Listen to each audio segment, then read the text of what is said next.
We found this cute little thing. మా బాల్కనీలోని ఒక పైప్ ఉంటుంది, ఆ పైప్ పైన నెస్ట్ ఉంటుంది అనమాట. ఆ నెస్ట్లో ఉంటాయి యాక్చువల్లీ.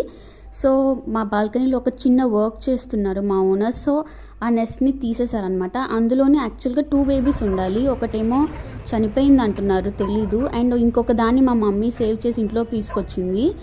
ఫుడ్ వాటర్ అది ఇచ్చింది, కానీ అది కొంచెం కూడా ఫుడ్ అయితే ముట్టుకోలేదు. వాటర్ మాత్రం డ్రాప్ టు డ్రాప్ మమ్మీ తాగిస్తే కొంచెం కొంచెం తాగింది. అసలు అలా భయపడుతూ ఒక మూలే నుంచుని ఉండిపోయింది. సౌండ్స్ మాత్రం చేసింది. అండ్ నెక్స్ట్ డే ఎలా తెలిసిందో తెలీదు, దాని మదర్ అంట దాని మమ్మీకి తెలిసిపోయి మా ఇంట్లోకి వచ్చి ఫుడ్ తీసుకొని వచ్చి ఆ ఫుడ్ దానికి ఎంత వెనక పడి పెట్టిందో. యాక్చువల్గా అయితే దాంతోపాటు ఎగిరి వచ్చేయమని చెప్తుంది, మాకు అర్థమవుతుంది. అది వాటి కమ్యూనికేషన్ అది చూస్తే అర్థమైపోయింది. దాంతోపాటు ఎగిరి వచ్చేయమంటుంది, కానీ దీనివల్ల కావట్లేదు. ఇది చిన్ని బేబీ కదా, అస్సలు ఎగరలేక